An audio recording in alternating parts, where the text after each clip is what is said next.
evening, everyone, and welcome to this edition of Friday Night Frenzy, presented by the Venice Pub and Pizzeria. I'm Sam Ali, he's Jerry Taylor, and it was so cold tonight that I couldn't feel my face. This is why I stayed indoors, Sam, because I preferred to feel my face. I shot hockey. We will get to hockey a little later on in the show, but we begin tonight, of course, Sam, on the gridiron, Week 8 of the high school football season. Our Martin Sports Apparel Game of the Week kicks things off.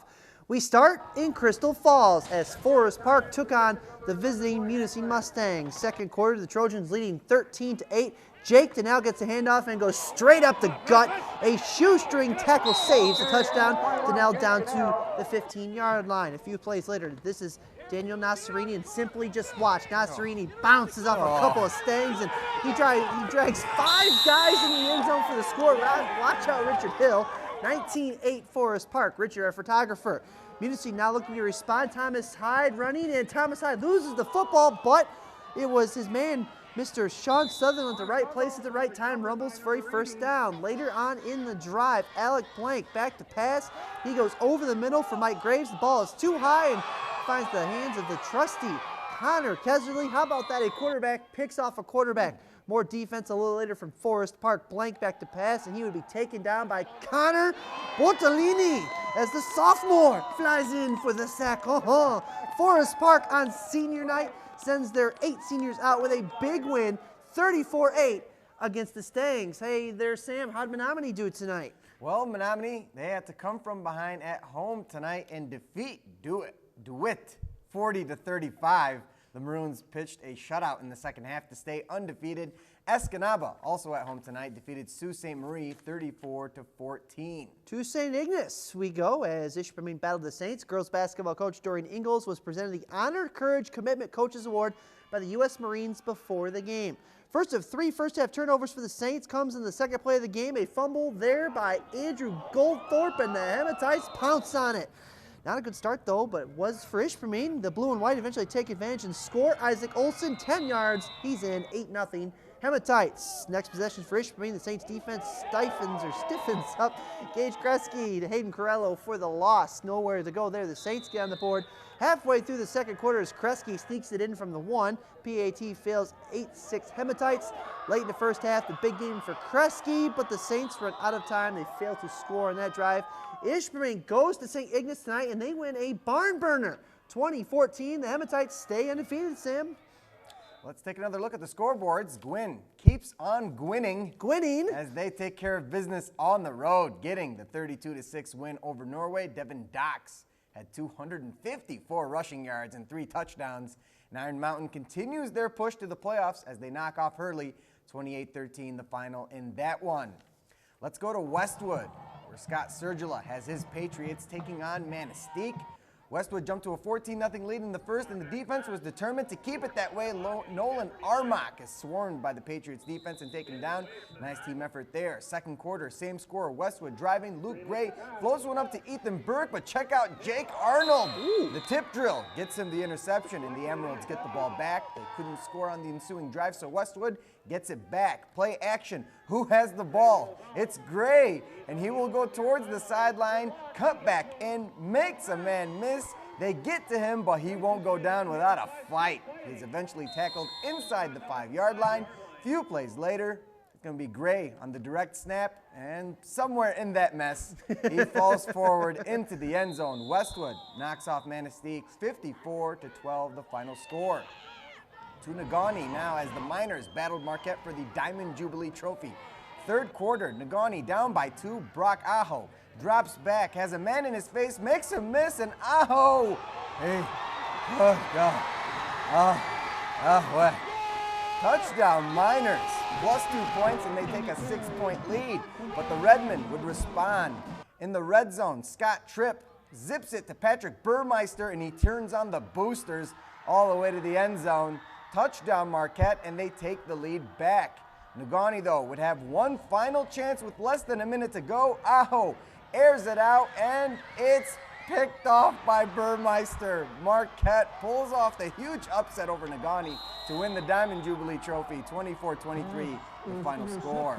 More scores, Sam. Lakeland and Hubble came into this one undefeated, and they are still undefeated as they go to Felch and knock off North Dickinson by 2 scores, 44-30 the final score. And we did not hear from Newberry Rudyard tonight, the final in that one. So let's go to Gladstone as the Braves hosted Kingsford. Kicker James Bruce saying hi to Mom there. Third quarter, Flivers up big. Ross Myron takes the sweet pass for the Braves, runs to the middle of the field. He stalled for a second, but then Marcus Maracini rips it out of his hands and takes it the other way, all the way down near the 10-yard line. Excellent play there from the Flivers defense. Don't see that every day. Few plays later, it's Trevor Roberts with the ball and Mr. Roberts with the sidestep, and he is in for 6. Kingsford piling it on, but the Braves would not go away quietly. Ben Schwalbach looks deep. He's going to chuck it up to Jake Greenfield, and Mr. Greenfield has green grass in front of him. He goes all the way in for the touchdown, but Kingsford had other plans tonight as Jeff Stenson is going to plow his way into the end zone. The Flivers go on the road and knock off Gladstone. 45-27 the final score. Sam, back to you. More scores as West Iron County gets the best of Hancock. 43-24 the final score. And Lance gets a huge road win over Northland Pines. 52-16 the final in that one. Over to Calumet, where the Copper Kings tonight hosted the Ironwood Red Devils, still looking for their first win of the season. First drive of the game, Russ Bjorn rolls to his right and finds Samuel Karanimi for a gain of 22 yards. That play would set up a 5-yard score, but who else? I wonder. Robbie Urkela. Next possession for Calumet. Bjorn, instead of handing it off to Robbie, you know what? He's probably sick and tired of seeing Robbie score. Bjorn, he's going to score himself 11 yards to the house on that one. Ironwood couldn't get anything going, so Calumet would get the ball yet again. This time, Grant Johnson would break not 1, but 2 tackles, and he could go. I can't do it, Sam. All the way. 56 yards to the house. The scoring would continue as Calumet controlled the entire game. They go on to win 57-0, and they clinch their first Westpac title, Sam, since 2010. Let's check out the 8-man scoreboards. Baraga pitches a shutout on the road as they beat Uintraut Creek 49-0. Cedarville blows the doors off of Charlton Heston 68-8 the final in that one. And North Central continues to defy the laws of mathematics. They put up 82 tonight against Rapid River and continue their undefeated reign of terror in 8-man football. Are they going to score 100 points one of these games? It might end up happening. I can tell you All what. right, well, we've reached halftime on this edition of Friday Night Frenzy. Still to come, highlights from tonight's college hockey action from Northern Michigan. And that's straight ahead on the Frenzy right here on the UP Sports Authority. You know. ABC 10.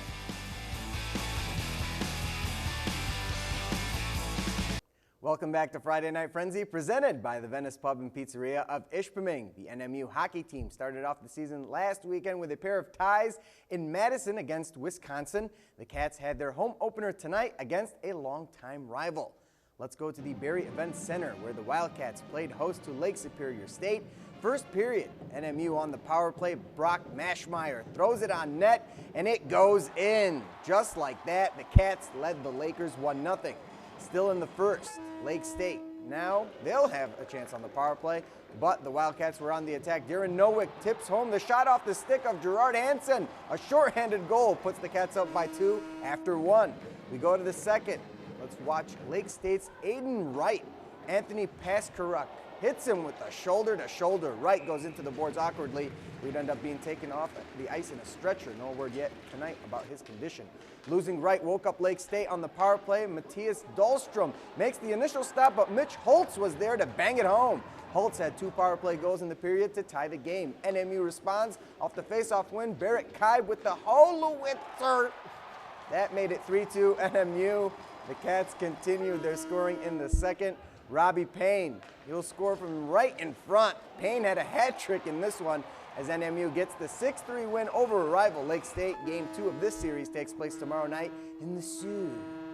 The Michigan Tech hockey team won big tonight, 5-1 at Ferris State. Alex Patan had 2 goals in the game for the Huskies. Jamie Phillips stopped 31 shots between the pipes for MTU. Tech goes for the series sweep tomorrow night. In volleyball action, the Huskies and Wildcats are in Aurora, Illinois, taking part in the GLIAC Great Lakes Valley Conference crossover tournament. Michigan Tech takes down Lewis in 5 sets, and Northern Michigan sweeps Missouri St. Louis to begin tourney play. Soccer, NMU won at Ferris State 1-0 in overtime. Carmen Villarreal scored the overtime winner for the Cats. Meanwhile, in Allendale, nothing went right for Michigan Tech as Grand Valley wins it 7-0. And at Lakeview Arena, the Marquette Royals gave up 3 goals in the second and 2 goals in the third as they fall to Wisconsin Rapids tonight, 5-2. Austin Wren and Jason Dahlquist both scored for the Royals. To the NFL, and can the Detroit Lions win a game this Sunday? Well, we will see. Detroit hosts Jay Cutler and the Chicago Bears Sunday, 1 p.m. at Ford Field. The Lions, they're the only team in the NFL without a win. Very, very unfortunate for them. But one other really big football game that's going to be going on, University of Michigan hosting Michigan State. A lot at stake. Pretty much if Michigan can pull this one off, they could literally just switch spots in the rankings with, and you know, last I checked, just based on projections, Michigan is projected to beat Ohio State. It's early. Like I said, I don't think anybody's imagined Jim Harbaugh having this much success this quickly. Brady Hoke didn't exactly leave the cupboard bare. But tomorrow in Ann Arbor, it's going to be nuts. College game day there. ESPN's going to be there. Games at 3:30 tomorrow on ESPN. Prediction from you tomorrow? It's hard. You can never count out D'Antonio, but I guess I'm just going to go with the flow and everybody else. Going to have to go with the Wolverines. I'm going to have to go with Michigan as well. I think special teams. Michigan last week got off to a good start against Northwestern with their kick return. You have to see maybe special teams there. Makes a difference. I don't think the Lions have much of a chance Sunday. 0. I mean, they're the first like 0-5 team to be a favorite in this one. Not going to happen. They're going to lose. I think Packers beat Chargers. Quickly right now, baseball, game 1 of the ALCS. The Royals beat the Blue Jays 5-0. We'll check out that one and see how it ends. Yeah, well, that was fun. Thank you very much. Thanks for joining tonight. Thank you. We got to go. We got to head out. We'll see you guys next week for the Friday Frenzy. This is JT. I'm Sam. Jimmy Kimmel is next. Have a great weekend. We'll see you Monday.